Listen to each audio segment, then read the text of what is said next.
It's planting season in Thailand, one of the world's biggest producers of rice. But instead of the fields being full of workers, only a few paddies are being tended in the far northern area of Chiang Khong.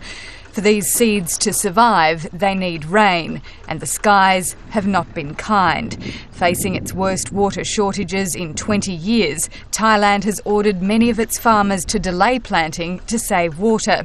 Some are taking the chance anyway and using what little water they have, but many have failed.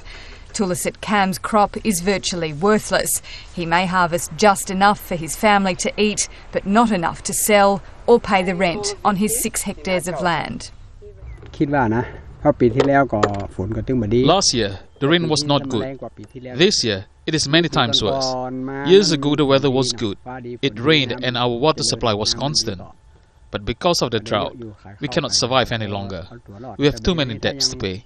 It's the same story all over the country. Gao Mata has left all but one of his rice paddies to die. He tells us he forced his children to leave their home near Chiang Mai and travel to Bangkok to find jobs. If they didn't go and get work and we had to rely on my income, we would all be starving by now. I told my children to try hard to find jobs and support our family. In his 71 years, he has never seen the country this dry. Thailand's reservoirs are at 46% and falling. The water line at the Mae Guang Dam in Doi Saked shows just how drastically the levels have dropped in recent months.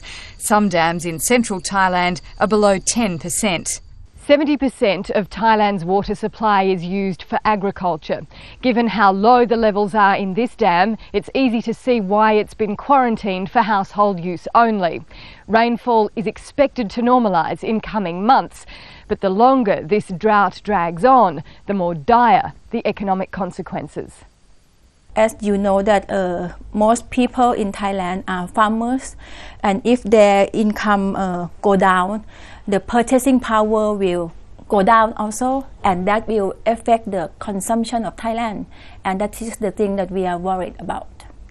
Rice supplies are unlikely to be impacted in the short term because Thailand keeps a 10% buffer supply, but exports to the rest of the world, usually around 9 million tonnes per year, are likely to be affected.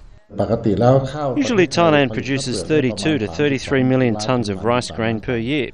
But this year we probably won't even reach 28 million tonnes. That would be the maximum. And processed rice will be down 2 million tonnes.